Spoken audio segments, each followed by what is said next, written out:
오늘 우리 3강 현대윤리 문제에 대한 접근 서양윤리 파트 마지막 시간입니다. 우리 그동안에 서양윤리에서 의무론, 칸트 자연법 사상 배웠고요.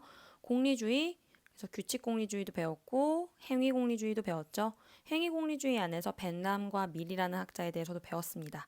오늘은 마지막 시간인 서양윤리 파트 덕윤리에 대해서 볼 거예요. 고대 덕윤리의 대표 학자는 아리스토텔레스예요. 아리스토텔레스는요, 목적론적 세계관을 주장합니다. 자, 이거는 그냥 적지 마시고요. 그냥 가볍게 한번 들어보세요. 목적론적 세계관이라는 것은 뭐냐면 이 세상에 존재하는 모든 존재들은 목적이 있다라고 봐요. 이 모든 존재들 가운데 우리 인간도 당연히 포함이 되겠죠? 인간도 역시 목적이 있어요. 인간의 궁극적인 목적, 최종 목적은 무엇이냐? 그게 바로 뭐냐? 바로 행복이에요. 우리는 행복하기 위해서 살아가고 그 행복을 목적으로 존재한다고 봅니다. 여러분들이 공부하고 있는 이유, 진짜 막 졸려가는 걸 참아가면서 공부하고 너무 힘들지만 놀고 싶지만 참아가면서 열심히 내가 하고자 하는 것을 노력하는 이유, 결국에는 모두 다 행복해지기 위해서라고 보는 거예요. 아리스토텔레스는 인간이 행복이라는 목적을 이루기 위해서, 즉 우리가 행복하기 위해서 꼭 필요한 것이 있다라고 봐요. 그게 바로 뭐냐? 덕입니다. 덕. 덕을 갖추고 있어야지만 우리는 행복한 삶을 살 수 있다라고 보는 거죠. 고대 그리스 아리스토텔레스가 썼던 시대의 덕과 지금 현대 우리가 2020년을 살아가고 있는 우리가 사용하는 덕, 즉 도덕적이다, 윤리적이다라는 의미는 조금 달라요. 여기서 잠깐. 단어의 의미, 용어 의미 분석, 단어가 다르다, 해석하는 의미가 다르다. 이거 우리 1강에서 배웠던 무슨 윤리학의 성격이 떠오르죠?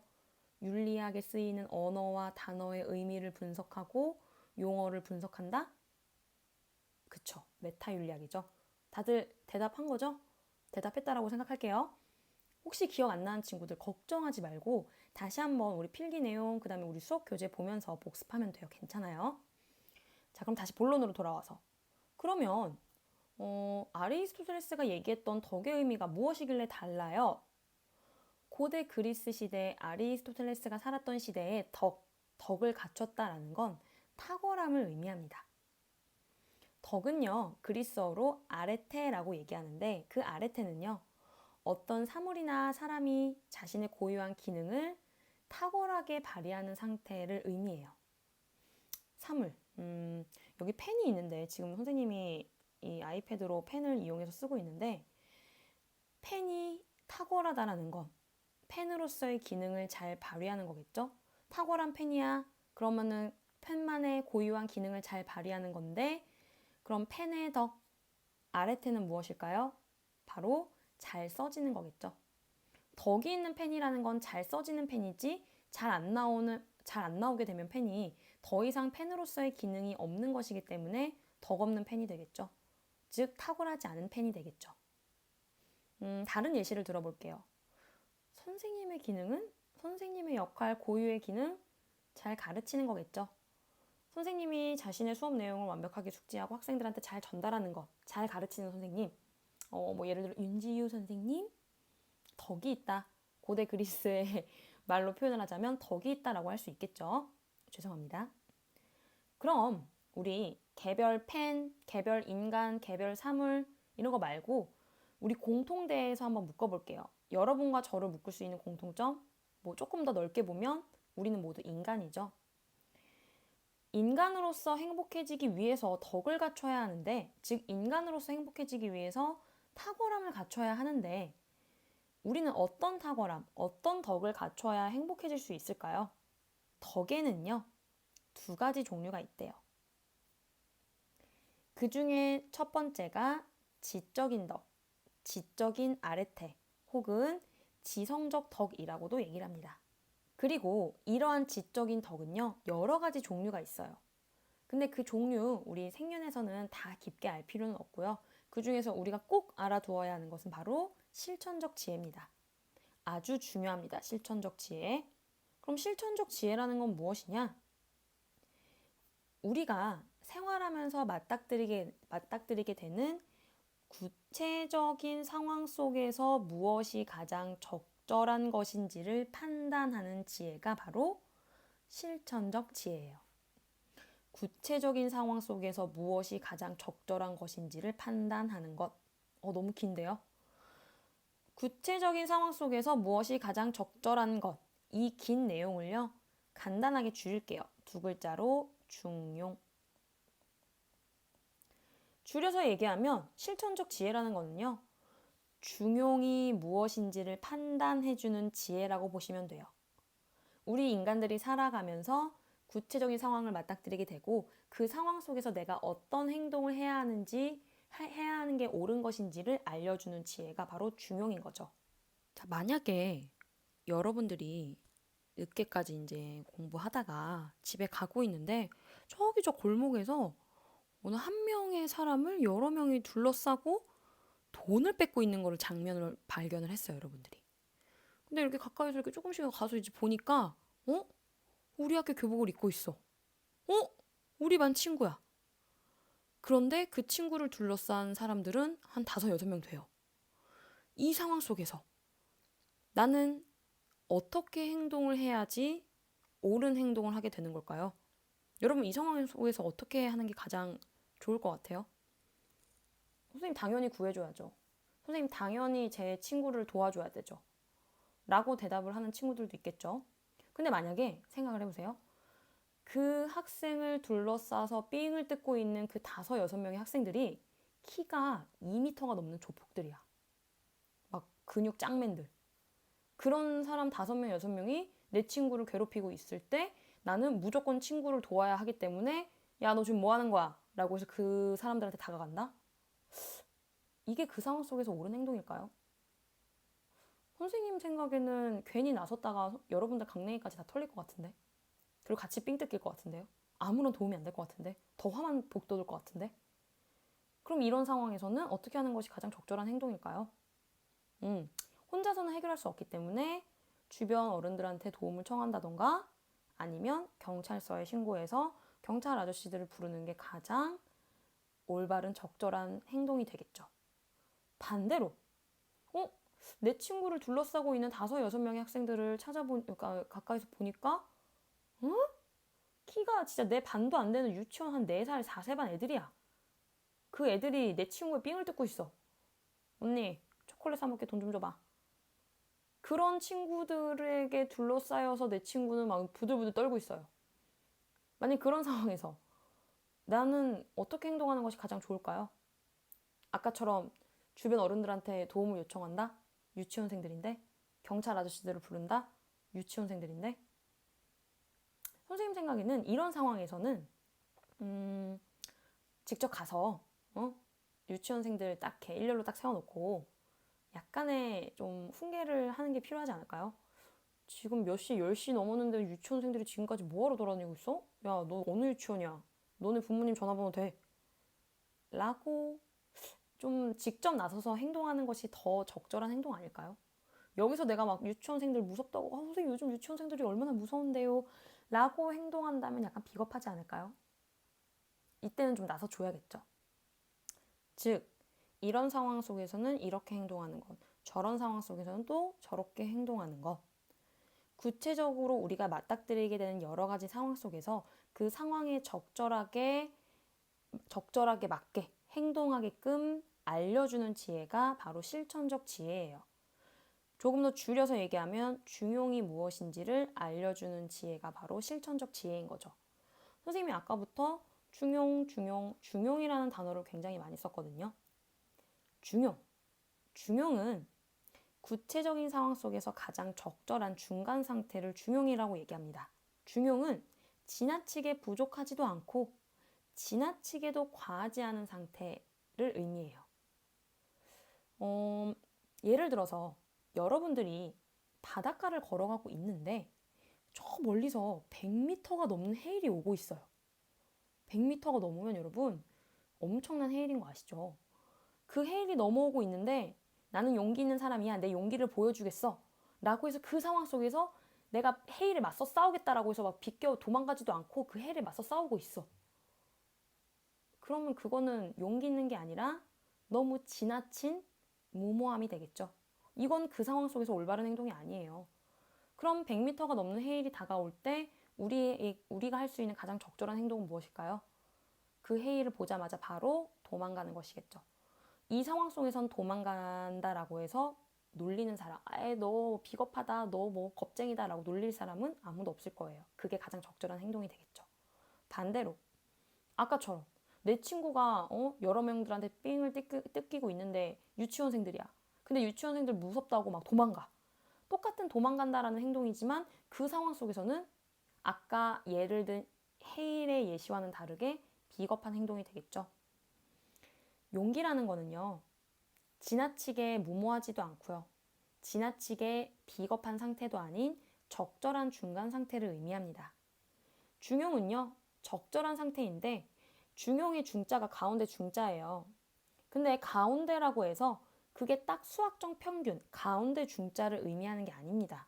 이거 너무 중요하거든요. 공부를 1시간도 안 해. 0시간 하는 사람이 있겠죠? 공부를 하루에 진짜 24시간을 해요. 그럼 하루에 1시간도 안 하는 0시간 하는 사람이 있고 하루에 진짜 이것도 약간 미친 것 같긴 하지만 24시간 뭐 똥도 안 싸고 오줌도 안 싸고 밥도 안 먹고 잠도 안 자. 24시간 공부하는 사람이 있다. 그럼 중용이라는 거는 중간 적절한 공부 시간 12시간인가? 12시간 공부하는 게 가장 적절한 시간이에요? 그건 아니죠. 내 상황에 맞게 적절하게 공부를 해야죠. 잠도 자고 건강을 위해서 먹을 것도 먹고 잠깐 휴식도 취하고 집중력이 떨어지고 그냥 책상 앞에 12시간 아무 생각 없이 앉아있는 12시간은 올바른 공부 시간이 아니에요. 내 상황에 맞는 적절한 시간이 있겠죠. 중용은 산술적 평균이 아니다라는 거 꼭 기억하세요. 자, 그러면은 이제 실천적 지혜를 통해서 구체적인 상황 속에서 무엇이 옳은지 알았어. 즉 중용이 무엇인지 알았는데 문제는 우리가 안다고 해서 바로 실천을 하기가 참 힘들어요. 알잖아요. 뭐가 옳은지 아는데 성적 올리는 방법 다들 알고 있잖아요. 열심히 하고 복습하고. 근데 문제는 안다라고 해서 성적이 누구나 다 오릅니까? 쉽지 않죠. 어떻게 살 빼는 게 방법인지 알잖아요. 근데 우리는 살 빼 안 빼? 못 빼요. 선생님도 지금 미치겠어요. 아주. 무엇이 용기 있는 것인지 아는데 하루아침에 용기 있는 사람이 되기란 진짜 쉽지가 않죠. 머리로는 알아도 단번에 내가 도와주거나 혹은 내가 한 번 도와줬다라고 해서 단번에 용기, 어느 상황에서든 무조건 용기 있게 행동할 수 있는 그런 대범한 의지, 마음을 갖기란 참 쉽지가 않습니다. 그래서 아리스토텔레스는 한 번 어떤 어려운 사람들을 도와주러 가고 두 번째 도와주러 가고 세 번째 또 도와주러 가서 반복적으로 실천하고 계속 행동하다 보면 불의 앞에서, 즉 올바르지 않은 일 앞에서 쫄지 않는 용기가 내 몸에 배인다라고 얘기를 해요. 그리고 비로소 나는 그 습관처럼 배인 나의 용기를 가지고 품성적 덕이라는 것을 갖출 수 있게 됩니다. 두 번째 아리스토텔레스가 제시한 덕, 품성적 덕 혹은 도덕적 덕이라고 얘기를 해요. 품성적 덕은요, 반복적으로 실천해서 그것이 이제 더 이상 변하지 않는 의지로 굳어질 때 만들어져요. 그래서 어떤 상황 속에서 내가 이런 상황 속에서 이렇게 행동하는 것이 옳은 것이야. 그걸 알았어. 즉 중용을 알았어. 그럼 중용을 선택을 해서 내가 계속 그 반복적으로 그 중용을 실천하고 계속 반복적으로 행동하다 보면 나는 어떤 상황에서든 꿀리지 않고 어떤 상황에서든 내가 옳다라고 생각하는 것을 실천할 수 있는 덕이 만들어진다라고 생각을 해요. 자, 그래서 지적인 덕은 무엇이 옳은 것인지를 아는 지식의 영역이라면 도덕적 덕은 의지의 영역이라고 볼 수 있어요. 그리고 이 지식, 즉 지적인 덕은요, 교육을 통해서 형성이 되고 교육을 통해 형성, 도덕적인 덕은 의지라는 건 하루아침에 확 굳어지는 게 아니죠. 그래서 반복적인 실천과 행위를 통해서 반복적 실천을 통해 형성된다. 교육을 통해서 형성되고 반복적인 실천을 통해서 형성되고 그럼 여러분들 여기서 한 가지 고대 아리스토텔레스의 덕이라는 거는 교육을 통해서 만들어지고 반복적인 실천을 통해서 형성되기 때문에 원래부터 주어지는 것이 아니라 후천적인 노력을 통해서 만들어지는구나. 후천적으로 노력을 통해서 형성되는 것이구나. 이것도 중요한 포인트니까 꼭 알아두세요.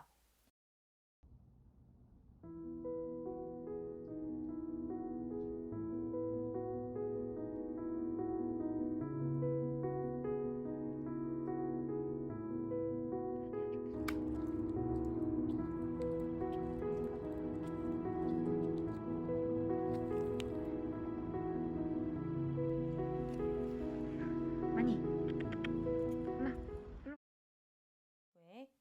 용돈 아껴 쓰자. 폭식하지 말자. 다들 잘 아시죠? 근데 하루아침에 절약하고 폭식 안 하고 절제해서 먹는 건 쉽지 않아요.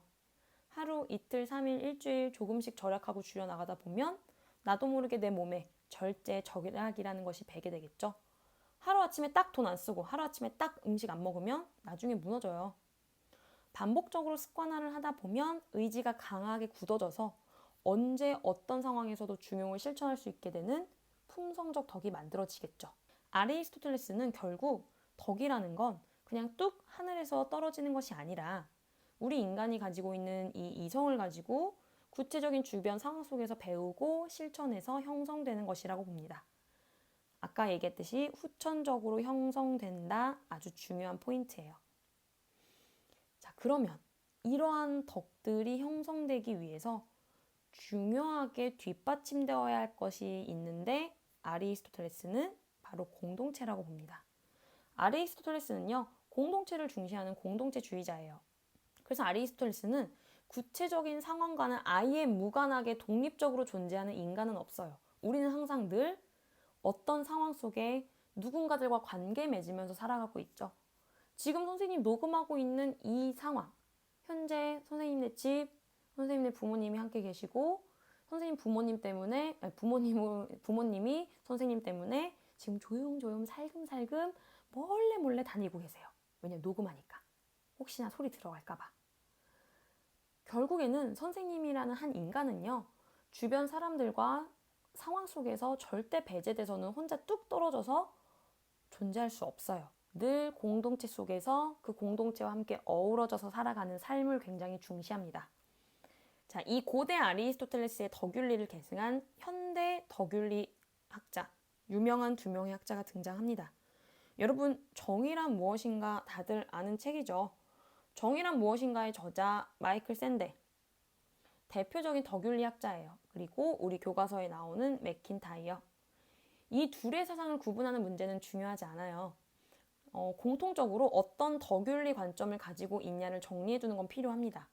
이 현대 덕윤리는요, 앞에 나온 근대 행위 중심 윤리학을 비판을 하거든요. 근대 행위 중심 윤리학? 선생님, 우리 이거 안 배우지 않았나요? 여기서 얘기하는 행위 중심의 윤리학이 바로 칸트와 공리주의를 얘기해요. 칸트와 공리주의, 하나는 행위의 동기를 중시하고 하나는 행위의 결과를 중시하고 최다수 최대 행복, 정업 명령이라는 각각의 다른 개념을 강조하는 전혀 다른 사상 같지만 이 두 사상은요, 둘 다 행위 중심, 그러니까 우리가 어떤 도덕적인 판단을 내릴 때 행위를 보고 행위를 중점으로 도덕적 판단을 내린다라는 공통점이 있고요. 둘 다 정업 명령과 그 다음에 최대다수 최대 행복, 유용성의 원리라든 다른 개념이지만 결국엔 모든 사람들한테 적용될 수 있는 보편적 도덕 원리를 강조한다는 점에서 공통적으로 묶일 수가 있어요. 칸트의 의무론, 공리주의는 뭐만 강조하냐면 보편적 원리만을 강조한다는 거예요. 즉 칸트는 행위의 동기가 보편적 도덕 명령인 정업 명령을 따르고 있느냐, 너가 하는 행동이 우리가 따라야 되는 정업 명령 따랐어 안 따랐어, 그것만 보지 그 행동을 하는 그 사람의 마음이나 감정은 전혀 고려하지 않는다는 거예요. 두 번째, 공리주의는 행위의 결과가 유용성의 원리, 즉 행위의 결과가 유용성의 원리. 유용성의 원리가 뭐였죠? 최대다수 최대 행복이죠. 우리가 하는 행위가, 그 행위의 결과가 최대한 많은 사람들의 많은 행복을 이끌어냈는지만 따진다는 거예요. 그 행위를 하는 사람의 마음, 심리적인 상태, 이런 것들은 전혀 고려하지 않고 칸트의 의무로 야 의무니까 지켜. 보편적 원리 지켜야지. 도덕 법칙을 지키는 건 우리의 의무야. 그러니까 지켜. 행위의 동기가 의무를 지켰느냐 지키지 않았느냐만 따지는 거죠. 그러니까 어떤 상황이나 감정이나 그 사람 간의 관계는 싹 무시하고 마치 로봇과 같은 명령을 내리죠. 공리주의도 마찬가지. 행위의 결과가 최대에서 최대 행복, 유용성의 원리를 이끌어내는지 고려해. 마찬가지로 어떤 상황, 감정, 그 사람과의 관계는 아예 싹 무시하고 독립적인 개인으로서 어떻게 행동할지에만 관심을 가져요.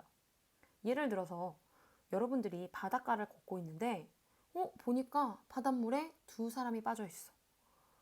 두 사람이 빠져 있는데 자세히 보니까 내가 아는 사람들이야.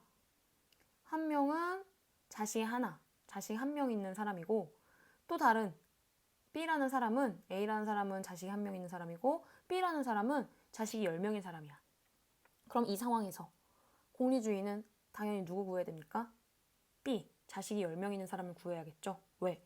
자식이 한 명 있는 사람은 구해봤자 한 명의 자식만 기뻐하지만 나머지 10명의 사람들은 슬퍼하겠죠. 반면에 B를 구하면 자식이 10명이나 되기 때문에 10명의 사람들이 기뻐할 거예요. 한 명만 슬퍼하면 되는 거죠. A란 A의 자식만. 그러니까 결과를 고려했을 때 최대한 많은 사람들이 행복해질 수 있는 결과를 고려하자면 B라는 사람을 구해야 돼요. 그런데 아까 내가 아는 사람이라고 했잖아요. A와 B, 내가 둘 다 아는 사람이고 A는 누구냐면 우리 엄마야. 우리 가족, 우리 할머니, 우리 할아버지, 우리 오빠. 오빠는 괜찮아요? 그럼 안 되죠. 그리고 B는 그냥 저기 건너 사는 그냥 얼굴만 아는 아줌마.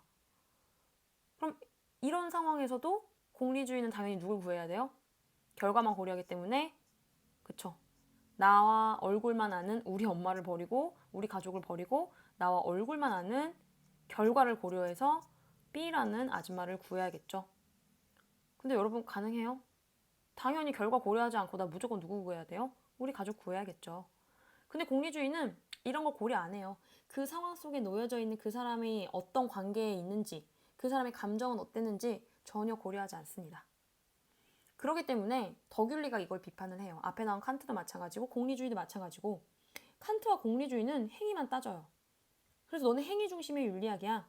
근데 더귤리는 어떤 사람들을 도덕적 판단할 때 뭐 그 사람이 뭐 이런 행동을 해서 결과가 뭐 어떠냐 이런 걸 따지는 게 아니라 그 사람이 나와 무슨 관계고 그 상황 속에서 나는 어떤 감정을 느꼈고 나는 얼마나 그 상황 속에서 도덕적인 됨됨이가 바른 선택을 했는가에 초점을 맞추는 윤리학이에요.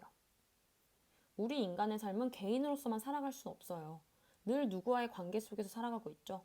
나 혼자만 살아가는 것이 아니라 나의 단독 행동만이 있는 것이 아니라 구체적인 상황 속에서 여러 사람들과 관계를 맺고 여러 사람들과의 교류와 감정을 나누면서 공동체라는 틀 안에 살아가기 때문에 독립적으로 딱 나의 개인의 행동만 따로 떼어서는 볼 수가 없어요.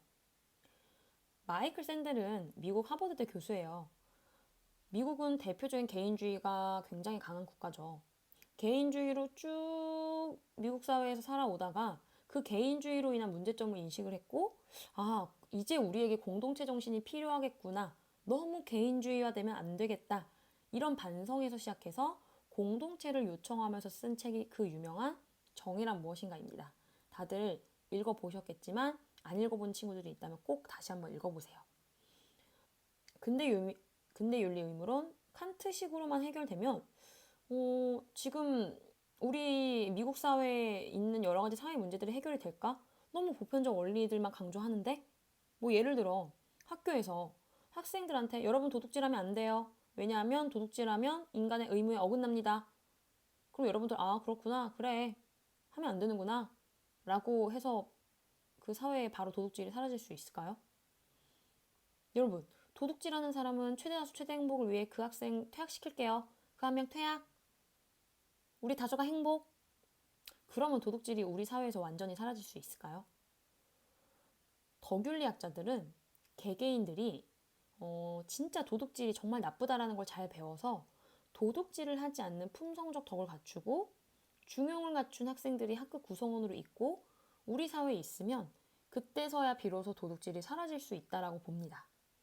현대 더균리학자들은 고대 아리스토텔레스 더균리를 계승을 해요. 그래서 개개인들이 진짜 도둑질이 나쁘다라는 걸 잘 배워서 도둑질을 하지 않는 그런 품성적 덕을 갖추고 중용을 갖춘 학생들이 학급 구성원으로 있고 우리 사회에 있으면 그때 비로소 도둑질이 완전히 사라질 수 있다라고 봐요. 그래서 현대 덕윤리는 보편적 원리를 그냥 강조하는 것이 아니라 그 행위를 하는 행위자의 인성, 품성, 인격을 강조하는 거예요. 그래서 그 구체적인 상황, 맥락에 맞게 행동을 잘하는 그런 인간이 갖고 있는 자연스러운 감정을 잘 가지고 있는 그런 중용을 갖춘 사람을 현대사회에서 만들어내야 하는데 그 현대사회에서 그런 덕을 갖춘 사람들을 만들어내기 위해서 제일 중요한 거 그게 바로 공동체예요. 우리 인간은요. 개인으로서 독립적으로 존재하는 것이 아니라 내가 속한 가족 공동체, 시민 공동체의 영향을 받아서 존재하고 그다음 공동체의 역사와 전통을 물려받아서 존재하는 거예요. 덕윤리 입장에서 보면 윤지유라는 사람을 보더라도 나는 대한민국의 역사와 전통을 이어받았죠. 평소에 저는 개인적으로 축구나 스포츠 경기엔 관심이 없어요. 보는 거 그냥 내가 하는 건 좋아하는데 남이 하는 걸 보고 하는 거는 별로 안 좋아해요. 근데 한일전은 관심 있게 봅니다. 다른 건 몰라도 일본은 이겨야 한다는 마음을 가지고 있죠. 내가 1등은 못하더라도 무조건 누구는 이겨야 돼? 일본은 이겨야 돼. 그 이유는 대한민국의 일제강점기 역사와 사과하지 않은 일본 정부에 대한 대한민국 공동체의 합리적인 분노를 이어받았기 때문에 가지고 있는 윤지유의 하나의 성격이죠. 미국이나 유럽 사람들은 가지고 있지 않은 대한민국의 공동체적 정서예요. 그렇기 때문에 개인은요, 공동체의 전통과 역사를 중시하고 공동체에 소속된 그리고 공동체에 연고를 두고 있는 이야기를 가진 예를 들어 윤지유 같은 경우는 대한민국의 서사를 갖고 있는 자아를 지녔다라고 보시면 돼요. 그렇기 때문에 덕윤리학자들은 개인을 바라볼 때 그 사람이 속한 공동체를 보지 않고서는 그 사람을 판단할 수 없고 그 공동체에 속한 사람들과의 관계를 보기 전에는 도덕 판단을 내릴 수가 없다고 봅니다. 그래서 덕윤리는요. 공동체의 전통과 역사를 정말 중시하고요. 공동체에서 강조하는 여러 가지 덕목들 있죠. 우리 동양 같은 경우에는 특히 효라든지 공경, 우애라는 덕목들, 그런 덕목들을 중시합니다. 자, 정리하자면 마이클 샌델은 근대에 있었던 의무론과 공리주의가 보편적 원리만 강조해서 한계가 있었고 그것을 극복하기 위해서 고대 아리스토텔레스적 덕윤리 전통에 따라서 현대사회에서도 개개인들이 상황에 적합한 덕을 잘 배우고 실천할 수 있는 그런 공동체를 만들고 싶었어요. 그렇기 때문에 옛날의 덕윤리를 이어받은 현대 덕윤리를 강조하게 됩니다. 여기까지 좀 정리가 되셨나요?